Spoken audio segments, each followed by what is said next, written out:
Picture this, okay? It is the absolute peak of summer. I'm talking about that brutal stretch of August where, the heat just sits heavy and distorted over the pavement. Oh, yeah. The worst part of the year. Exactly.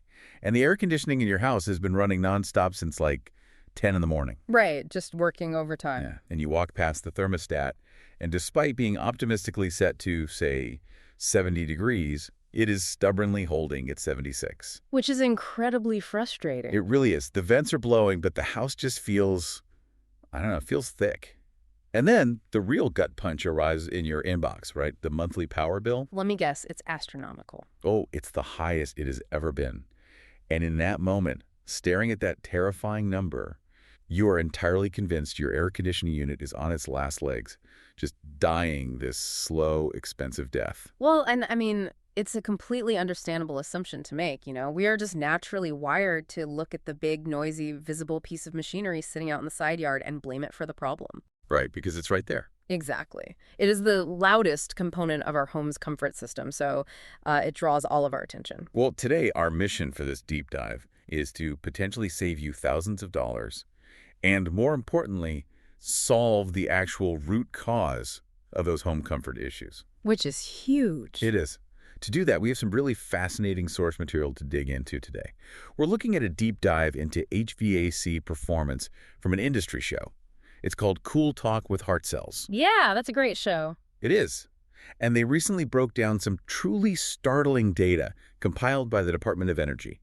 And spoiler alert here, the problem probably is not that expensive metal box outside your house. No, usually it's not. To really understand what is happening to your comfort and, your wallet, we have to shift our focus away from the visible machinery. Okay, so where are we looking? We need to look up into the attic at the hidden delivery system that's just snaking through the framing of your home, the ductwork. Because as the data from the Department of Energy shows, you simply cannot diagnose the source equipment without first looking at the pathway that actually carries its output. Okay, let's unpack this, because the sheer scale of the invisible energy loss happening in homes right now is just, well, it's staggering. It really is. Before we talk about how to fix anything, we need to understand the magnitude of the leak. So the Department of Energy has this piece on their Energy Saver site, and I mean, their headline statistic should honestly be printed on every electric bill in the country. Oh, absolutely. According to their field research, 20 to 30% of the conditioned air that moves through a typical residential duct system is just lost. Just gone. Gone. Yeah. It never even makes it to your living room. It is bleeding out through leaks, holes, and poorly connected joints. And what's fascinating here is the physical reality of what that 20 to 30% loss actually means. Percentages can sometimes feel a bit abstract. Sure. So let's translate that into dollars and the physical environment. If your power bill in August hits $400, you are spending between $80 and $120 a month just cooling the fiberglass insulation in your attic. Wait, really? $120? Yeah. You are literally paying a premium utility rate to air condition an uninhabited, unfinished space. That is, up to $120 a month just evaporating into the rafters? That hurts. It does hurt. And looking at the data, the financial hit gets exponentially worse when you factor in the physical climate up there. Right, because you have to consider the thermodynamics of the space. The experts on the Cool Talk show, they bring up Central Oklahoma as a prime example, but honestly, this applies to almost any region with a hot summer. Yeah, anywhere the sun beats down on a roof. Exactly. Yeah. During peak sunlight, the ambient temperature inside an asphalt shingled attic can easily hit 140 degrees. Wow, 140. Yeah. So if you have a hole on the supply side of your ductwork, like the tubes pushing the cold air out, you are pumping precious, expensive 55-degree air into a 140-degree oven. If it's bad enough. But the real catastrophe happens if you have a leak on the return side. Okay, the return being the large vents that pull air from the house back into the system to be cooled again, right? Correct. The system uses a powerful blower motor to pull air in. So if there is a hole in that return duct up in the attic, the blower motor doesn't care where the air comes from. It just wants air. Right. It just pulls from the path of least resistance. So right. Instead of gently pulling nice 75-degree air from your hallway, it actively sucks 140-degree superheated attic air straight into the air conditioner. Oh my gosh. So the AC unit receives air that is effectively boiling. pretty much. And it has to work incredibly hard just to cool that air down to normal room temperature, long before it even begins the job of cooling your actual house. Exactly. It creates a massive thermodynamic penalty. I mean, it forces the compressor to run in endless, continuous cycles, which just burns a tremendous amount of electricity. And I imagine that's not good for the machine either. Not at all. It creates immense wear and tear on the mechanical components. The unit is going to die much faster than its expected lifespan. Wow. And not because it was a poorly manufactured unit, but because it was fighting an unwinnable war against the ambient heat of the attic. It's like, imagine running your car's air conditioner on maximum blast, but leaving the windows completely rolled down while driving through Death Valley. That is a perfect analogy. That is essentially what we are talking about here. Which naturally makes you wonder about the professionals we hire to maintain these systems. Like, if the math is this terrible, and if 20 to 30% of our money is bleeding out into the attic, why is inspecting the ductwork almost never the first thing a technician suggests? That is the million-dollar question. Right. Like, when you call them about a warm house and a high bill, why don't they go straight to the ducts? Well, this raises an important question about industry incentives and just the physical nature of residential construction. Okay. The source material points out two main reasons why contractors routinely ignore the ductwork. The first reason is purely practical. Residential duct systems are entirely invisible to the homeowner. True, you don't really see them. Right. They are buried under mounds of blown-in insulation. They're snaked blindly through these awkward wooden roof trusses, and they're sealed behind drywall. You have absolutely no way to casually inspect them. Right. I mean, you can't just walk through the hallway and notice a disconnected duct the way you'd notice, like, a leaky faucet in the kitchen. Exactly. Out of sight, out of mind. And the second reason is deeply tied to the business model of HVAC contracting itself. How so? Fixing ductwork is miserable, unglamorous labor. There is no shiny new branded box installed on the side of the house to show off to the neighbors, you know? I see. It involves a technician putting on a protective Tyvek suit, strapping on a respirator, and literally crawling on their belly through a 140-degree, incredibly itchy, dusty, cramped space. That sounds awful. It is. So from a purely financial perspective, a lot of contracting companies would simply rather sell you a brand new $15,000 high-efficiency air conditioning system. Because it's easier and makes more money. Exactly. The profit margin on a shiny new unit is significantly larger, and the labor is much cleaner than crawling around in fiberglass patching holes. There is an anecdote in the source material from an industry veteran, Dave Hartzell, up in Kingfisher, Oklahoma, that perfectly illustrates this blind spot. Oh, the Hartzell story is great. Yeah. He notes that when he goes out on a service call and a frustrated homeowner is complaining that their system is undersized or failing, the very first thing he does before he ever opens his laptop to write up a quotes for new equipment is crawl into the attic to look at the delivery system. And his diagnostic success rate is frankly shocking. It is. He states that 8 times out of 10, the ducts are the primary problem. 8 out of 10 is an overwhelming majority. I mean, it suggests that most quote-unquote failing AC units are actually just victims of failing infrastructure. Right. And the specific examples he gives are almost comical, well, if they weren't costing the homeowners so much money. Seriously. He talks about finding supply booths completely disconnected. But wait, real quick, before I keep throwing terms around, let's define the anatomy here. What exactly is a supply boot, a trunk line, and a plenum? Good point. Let's map the system out. So the plenum is the main distribution box attached directly to the indoor unit. Think of it as the heart. Okay, the heart. Got it. Then the trunk lines are the massive main metal arteries branching off from that plenum. The flexible plastic ducts then branch off from the trunk lines like smaller blood vessels. Makes sense. And finally, the supply boot is the metal transition piece at the very end of the line. It's the part that connects the round, flexible duct to the square vent grill you see looking up at your ceiling. Perfect.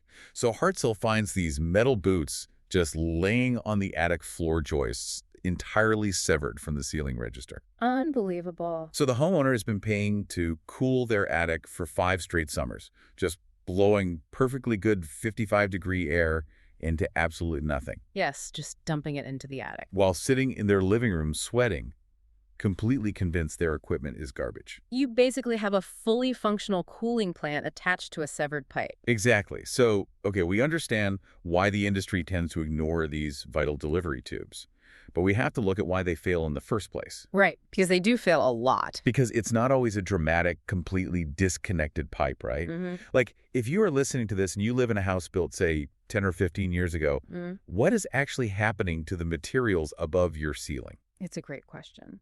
Why do these metal and plastic tubes start leaking so badly over time? Well, it really comes down to the unrelenting physics of thermal expansion and contraction. The Department of Energy points out that even a perfectly installed, top-of-the-line duct system, one that was sealed meticulously on day one, will loosen over time.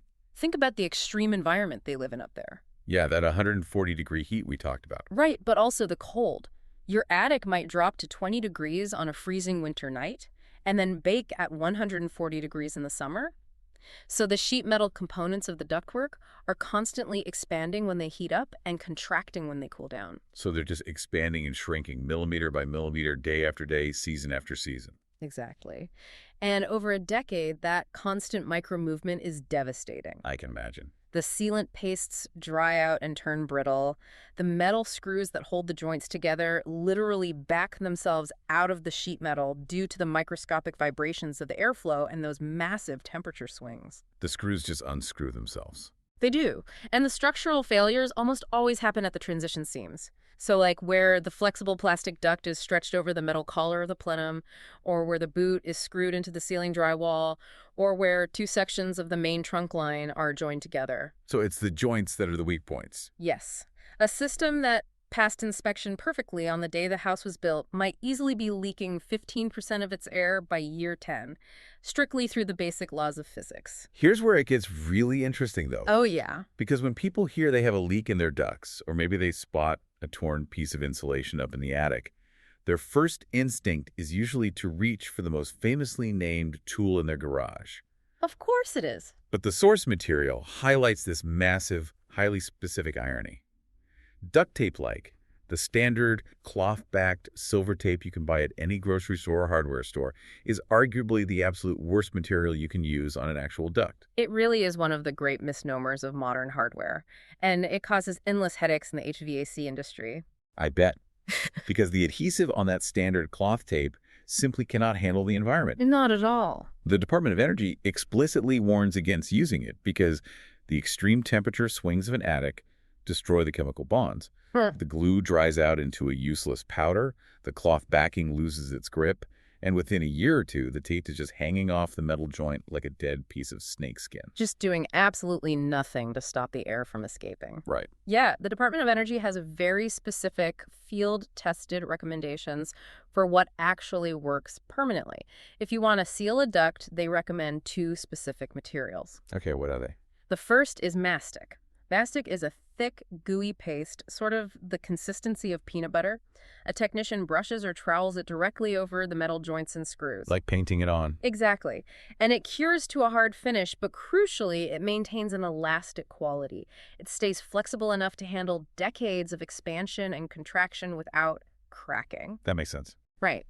And the second approved material is a specialized tape, but it shares no DNA with the cheap cloth stuff. Right. It is a metallic foil-backed tape that has the rating UL 181B printed directly on the outer layer. That specific rating means the acrylic adhesive has been chemically formulated and tested to actually survive the hostile baking environment of an attic. Okay, so theoretically, an ambitious homeowner could grab a tub of mastic, put on a mask, crawl up there, and start painting every seam they can find. They could. But painting the exposed joints you can easily reach doesn't really solve the problem if the most massive leak is buried under 3 feet of blown-in cellulose insulation. Or worse, hidden vertically down inside a wall cavity. Right, which happens all the time. So how do the professionals actually track down these invisible buried leaks? Well, this is where the industry relies on a highly systematic test, seal, retest protocol. The professionals don't just guess by looking around with a flashlight. They use diagnostic tools to make the invisible air currents visible. Oh, that's cool. Yeah, the first tool is called a duct blaster. A duct blaster. Sounds intense. It does. It is essentially a highly calibrated, variable speed fan that they temporarily attach to your duct system, usually at the main return vent. Okay. They seal off all the other vents in your house with adhesive plastic, turn on the fan to pressurize the entire duct system, and then use digital manometers to measure exactly how much airflow is required to maintain that pressure. Wow, okay. It gives them a precise, undeniable percentage of leakage. That's great because it completely removes the guesswork. You know exactly what the baseline loss is before you even start looking for the hole. Exactly. And the second tool is even more visual. It's a smoke or fog test. Oh, like a fog machine? Literally, yes. They blow theatrical fog, the exact same safe, dense vapor used on stage at a rock concert, through the pressurized duct system. That is brilliant. Then the technician goes up into the attic or walks around the exterior of the house and simply watches to see where the fog escapes. You will see thick white smoke rising up through the attic insulation, bleeding out of wall cavities, or sneaking around ceiling light fixtures. Oh man, it just instantly highlights every single failed seam, backed out screw, and disconnected boot in the entire house. Precisely. That is such a brilliant application of technology. You force the invisible air to take on a physical shape so you can map the breaks in the infrastructure. It works perfectly. And the goal, according to the Department of Energy, is to get that overall system leakage down under 10%. They note that many older systems start at a staggering 30 or 40% leakage rate, and with a solid day of testing and sealing, can reliably be brought down well under that 10% threshold. And looking at those percentages naturally invites a conversation about the economics of all this. Right, because hauling calibrated fans, theatrical fog machines, and technicians in hazmat suits into an attic sounds incredibly labor-intensive. It is a lot of work. So what does this all mean for the wallet? Yeah. Like, are we actually saving money doing this? Oh, absolutely. The source data breaks this down beautifully. For a typical market, a comprehensive professional job where they run the duct blaster, find the leaks with fog, seal everything properly with mastic, and perform a final verification test runs around $800 for a small, straightforward system. Which really isn't too bad. No. And it can scale up to about $2,500 for a sprawling 1,500 square foot ranch house with complex, deeply buried, flexible ducting. Let's contextualize that investment, though. If your duct system is compromised enough that you are bleeding $80 to $100 a month on your summer electric bill, plus the excess heating costs in the winter. Right. It adds up fast. Very fast. A professional sealing job easily pays for itself in just 1 to 2 years.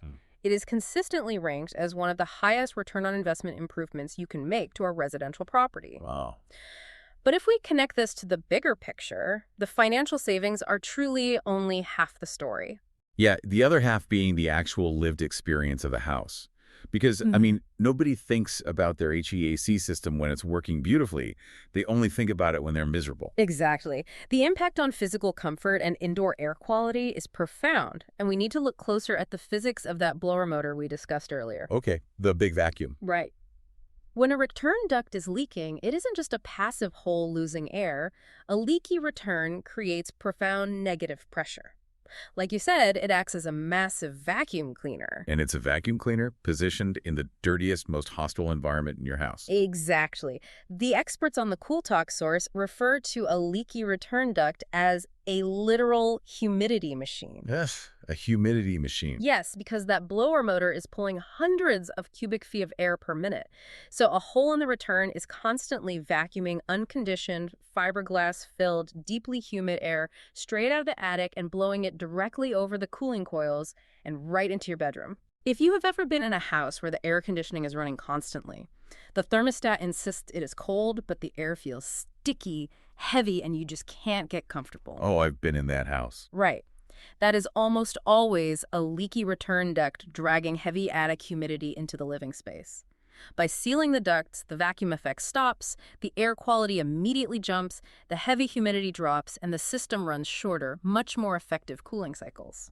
But you know, I am listening to this and thinking about the homeowner whose AC unit is genuinely 20 years old. Right. It sounds like a dying lawnmower. It rattles the windows when it turns on, and the fins are completely rusted out. Yeah, we've all seen those units. Is there a point where we are pushing the repair narrative too hard?